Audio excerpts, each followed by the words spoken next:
Ya, pemirsa melihat tren positif dalam realisasi serapan pajak pada akhir triwulan ketiga tahun 2024. Pemerintah Kota Palembang berencana memberikan insentif tambahan bagi para koordinator petugas pajak, namun untuk besarannya masih dalam kajian.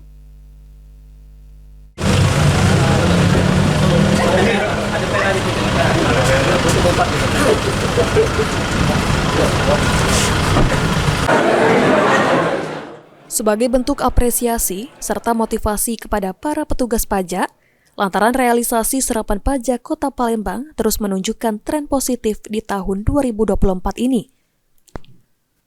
Pemerintah Kota Palembang berencana memberikan tambahan insentif.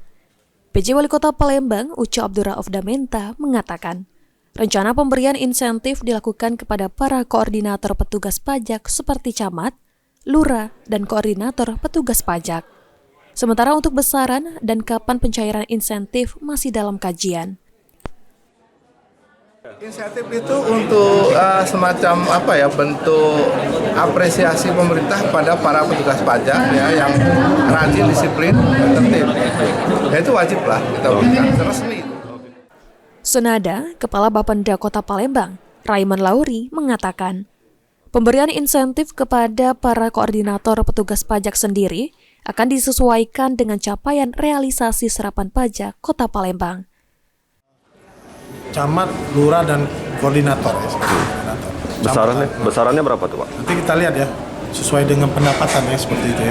Pendapatan yang dicapai dengan capaian yang sudah ditetapkan. Berapa persen kira-kira, Pak?